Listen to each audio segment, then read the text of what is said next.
Hello and welcome to The Bottom Line here on TVP World, where we unpack some of the main business and economic stories of the day. I'm your host, Marie Cato.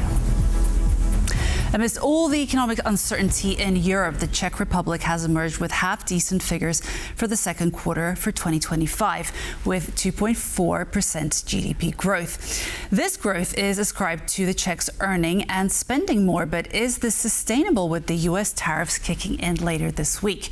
Jan Kennedy tells us more in his report.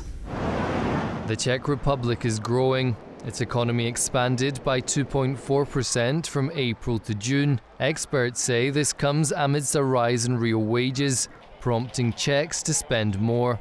It has led many households in Czech Republic to increase their spending, and it's reflected in growing household consumption, stronger household consumption. But this heightened spending pushed inflation up 0.3% month-on-month in June, making an interest rate cut in August look unlikely. Based on all current information, I would say the rate would stay stable for some time. Unless we see some unexpected developments, it is even possible that we are done. On top of that, economic growth for the whole year will be slightly lower than previously anticipated, prompted by the newly approved 15% EU-US tariffs. And while the current agreement provides some much-needed certainty and is lower than what President Trump had threatened, its effects will slightly dent the Czech auto industry. To be honest, 15% is already pretty steep. This is not something that you as a company could simply pay out of your margins. So there will be a certain loss of exports and production. Although the automotive sector, which accounts for a third of the country's manufacturing and a fourth of exports, isn't directly linked to the US, it will be exposed to the second-hand impact from Germany. Every third supplier will be hit by the limited amount of exports. The analysts at the moment expect that the GDP of Europe and Czech Republic will go slightly down by 0.23 percentage point. Even with the 1.8% growth rate and the lowest deficit in the region, both of which could be seen as Prime Minister Fiala's achievement, his Spolu coalition is facing backlash over heightened austerity, tax increases, and what analysts say has seriously undermined public trust. A cryptocurrency scandal involving his government. Mr. Petr Fiala, and this is maybe the reason why his support before the elections is dropping, has proven himself really to be quite incompetent. And he's become very unpopular, which is kind of worrying, because the person who's basically waiting to be elected is that oligarch Andrej Babiš. According to recent polls, Fiala's support has now fallen around 10% below Andrej Babiš's right-wing populist ANO party, which many now consider the front-runner in the upcoming election. We expect the main opposition party, Hnutí movement, ANO, will win the elections, but the question is if this opposition party will be able to form a new government. But with 2 months to go until Czechs head to the polls, the outcome is still far from settled. Jan Kennedy for TVP World. Obviously, the Czechs should not rest on their laurels. The prospect of change is just around the corner, with parliamentary elections due to take place in October, and the tariffs are coming later this week. But in the meantime, let's recognize the positive developments with the recent economic growth in the Czech Republic and one of the lower deficits in the EU, and an automotive brand, Skoda, that is growing from strength to strength, like we saw on the show yesterday. So what lies behind the Czech story? To further understand steady Czech success, we are joined by Dr. Mateusz Dadej, CE economist at COFACE. Hello and thank you for joining us. Good evening. So, the second quarter of 2025 and the Czech Republic has delivered a solid result of 2.4% of GDP growth. Is it all down to consumer spending, or is it also part fiscal policy? Well, to some extent, this is a mixture of both good, good external environment, but also a, let's say, responsible domestic policy. So indeed, the fiscal policy since at least a few years have been gradually consolidating, and indeed, it's kind of having an effect on the economy. To some extent, we also saw an increased or improvement in terms of capital. Gross fixed formation, and so those are both kind of trends and the effects of the kind of good domestic policy as well. The government has been fighting its deficit. This year it stands at around 2% GDP, which is low for Central and Eastern European standards. Could you give us a little bit more detail about the fiscal policies that the government has implemented recently? And would you say that now it's reaping the rewards of its efforts? Yeah, sure. So as you mentioned, it's relatively low, especially in the background of other Central and Eastern European countries. So it's to some extent they are kind of lowering some of the subsidies for renewables. That's one of the things.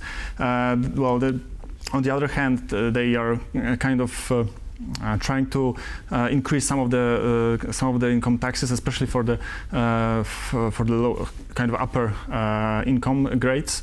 And it does take some effect, of course, and to some extent, an improving macroeconomic conditions as well helps to support this kind of fiscal consolidation. Because, of course, for example, higher consumption will definitely support the higher kind of fiscal revenues from VAT tax, for example. So those are kind of mixed trends that are helping kind of keep up and kind of help this to kind of stabilize the fiscal balances of the country. Would you say that the Czech Republic is the only country left in the region that would ascribe to a sort of liberal orthodoxy, in the sense that it ascribes to low deficit, low government debt, and that allows the growth to just naturally boom, or should we say come along in a steady way? Yeah, so definitely not the only one, although it has always been well known to be the more kind of liberal kind of member of the CE kind of family.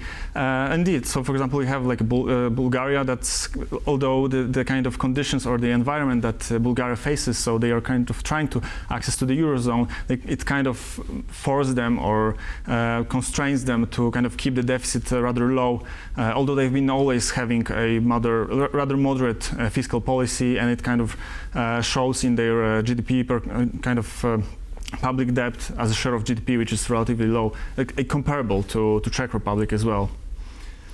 We see that the government has also prioritized structural reforms as part of its recent efforts to support the country's economic growth. What have those reforms been, and how have they contributed to the positive economic growth?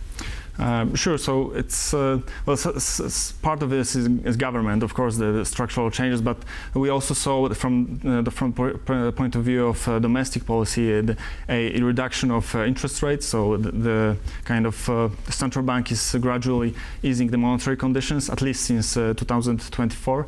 But of course, from the point of view of government, they're trying to kind of push this energy transition as well. So they gradually are starting to kind of form another nuclear power plants that will allow them to have a more kind of cheaper energy, more cost advantage relative to other countries in the region, and those are effects that are gradually taking into effect as well. So, like we say, the Czech economy has expanded. Can you tell us a little bit more about which industries in particular are the most responsible for this? Is it all down to the automobile industry, which the Czech Republic is associated with? Yesterday, our show covered Skoda, which has become the third most popular car brand in Europe. Well, the automobiles or the automotive sector, to some extent recently saw an upward trend, definitely a bit of early sign of recovery. That to some extent is owing to the a front loading from US importers. But there is another sector that's gradually being more important, having a higher share of forming a higher share of industry base, and that's basically a defense sector. So we have some of the well-known brands, like one of the biggest brands in the region, which is Czechoslovak company, the producer of the ammunition. Well, they recently were trying to find some funding, and the investors are actually appealing an incredible amount of funds into this company with a very nice, very kind of optimistic view of the increasing capacity of production. It's $2 billion, is that right? Yeah. Around so. So yeah, that's kind of the sector that is definitely very positive. Like we have a very strong positive view on that, and this could be a sector that will to some extent offset the kind of weaker conditions of the automotive sector, although it's still not as high, and it still doesn't hold as high share of industrial base as the automotive sector. It's gradually offsetting this kind of weak performance of automotive sector. But the results for the second quarter of the year is ascribed to Czechs earning and spending more. So what has led to these higher incomes? Well, the labor market is still tight, so they are still there. The unemployment is one of the lowest in the region, and if not generally the European Union. So that's definitely improving purchasing power of the households. On the other hand, we have seen, the consumption did rebound a bit starting from the pandemic, but it's still there is this catch-up probably. So after the kind of inflation crisis that we basically saw, it was experienced by most of the countries in the region. Czech Republic, increased the households in the Czech Republic increased their saving rates, and now it's gradually falling. So they are kind of they did rebuild their savings. They rebuilt it excessively, and now they are trying to spend a bit of those excessive savings that they get. Is the Czech Republic viewed as an attractive investment destination? And if so, for what kind of companies? What kind of companies are heading there? And also, are Czechs keen to invest abroad, like, for instance, even in the region, like in Poland, for instance? Well, to some extent they have always been. So the proximity, that's one of the biggest kind of advantages. So they are proximate to a German market, the Austrian market. A lot of the Czechs are actually speaking German as well, so that's another advantage. But yeah, so that was always the case, and that's one of the reasons that the automotive sector was developing so fast. But of course, since like a few years, they have had pretty high wages, and that was kind of undermining maybe the cost advantage. But recently, yes, indeed, they saw kind of investors saw that they are very much integrated into supply chains of Germany. They are probably going to kind of benefit a lot from the the future fiscal stimulus that will come from Germany, and so there are investors that are looking at this that are very optimistic when it comes to Germany, and they will see that Czechia is very well positioned to kind of embrace this basically revolution when it comes to the fiscal policy in Germany. I wanted to move on to politics a little bit. We have the parliamentary elections coming up in almost exactly 2 months. Do you think that this improving economic situation in the country is going to be used as a ploy? Yeah, to some extent, because that was basically one of the key kind of reasons behind the fall of the lower popularity behind the current coalition. So of course the inflation is basically the main fuel behind the rise in the popularity of a lot of the populist governments. And so yeah, the inflation it used to be the case a few years ago. We had a stagnation, if not the recession, for some years. So that was the reasons that indeed the current coalition were losing some of the traction. Well, right now I hope they will kind of bring this to the kind of front, to the headline that the economy is coming back, the recovery is getting stronger, and that's to some extent also the reason that's one of the reasons is actually the kind of responsible and long horizon looking fiscal policy of current government. So, but on the other hand, we don't really have much time. So the the elections are going to be this autumn, and I'm not really sure if it's going to kind of get into the perception of the voters. I sincerely hope so. Well, I suppose Petr Fiala will be keen to take advantage of these positive economic results, but would you actually ascribe the economic developments to his government and his policies, despite the fact that he's not leading in the ratings, or would you say that that is the aftermath of the pandemic, really the negative stuff that happened and now things are picking up and that's just a natural progression? I would be much more inclined for the second hypothesis, that indeed we are basically coming back from a pretty bad recovery after the pandemic, although of course the domestic policy was playing a role, but in the end the kind of the voters don't really care that much, frankly. So they don't really it's hard for them to ascribe to which extent it's the domestic policy or which extent those are the external factors, and that was the case with inflation, right? It was, well, we saw it everywhere, but basically also everywhere the popularity of the incumbent government was actually falling. So indeed, well, voters don't really pay attention that much. They care about their pockets. Yeah, indeed, exactly. So yeah, I would say that it will improve, definitely. It should improve the popularity, despite whoever is the main kind of, the main responsible person. What about that recent Bitcoin scandal? To what extent do you think that that is going to cloud the campaign narrative? Just for our viewers, I wanted to remind them that, was it Pavel Blažek? Yes, the now former Minister of Justice was forced to resign after accepting a gift of 40 million euros in Bitcoin from a convicted drug trafficker. So do you think that this is going to be a part of the parliamentary campaign? Oh, definitely so. I mean, Bitcoins are always fishy, so it's, and they are fishy, and also there's a lot of media attention to it. People are always paying a lot of focus on that. And definitely, if the transaction was in Bitcoin, there is absolutely no doubt about kind of the kind of the kind of character of the transaction. So indeed, this would be probably most likely focused on from the point of opposition, and this will be probably a tough kind of struggle for a current government.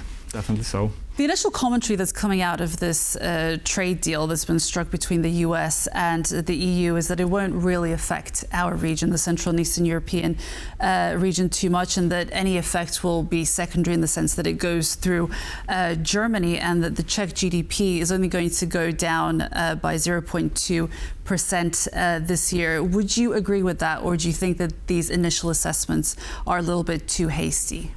Well, so definitely the effect that will take place is going to be a bit delayed. So, for example, we know that a lot of the importers from US were front loading a lot of the goods, and they still hold it. They can still sell it, but indeed they don't really they will only take transactions with those tariffs later on. So definitely the kind of cost of the inventories will be higher a bit later in the future.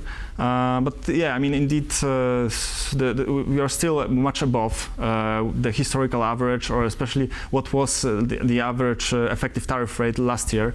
So the kind of the news of the EU-US deal is definitely not something to cheer about, I would say, especially that it's very asymmetric, right? So we got a still huge tariffs. On the other hand, what we get is much not very much, and this is going to definitely hurt both. Well, definitely Czechia, which is much more dependent on their industrial base, not that much from service sector, relatively. So yeah, it's definitely not going to be good for them. Well, having said that, the German Chancellor Friedrich Merz has already come forward saying that this trade deal is going to be very damaging for Germany. We've had this initial round of comments saying, oh, it could have been worse, it's not too bad. But we have to keep in mind that Germany is the biggest EU economy. So if he says that it's going to be very damaging for for the German economy. This means that it's bad news for economies in our region. France has echoed similar comments. So what do you think of that? No, I absolutely agree with him. So there's no doubt about that. And what more, it's hard to distinguish between kind of Czechian and German economy. So they are very much integrated. There's almost no cross-border frictions between them. So if Friedrich Merz is saying so, I mean, it's definitely a bad news for Czechia as well. And I mean, so of course, it's. I must definitely agree with him. Okay. Mateusz Dadej, Chief Central and Eastern European Economist for COFACE. Thank you so much for joining us today. Thank you. And that concludes the bottom line for today. I was your host, Marie Cato. We bring you the best of regional business Monday to Friday at 5:10 CET on TVP World. And in the meantime, for the latest in regional business, follow us on X and on tvpworld.com. Goodbye.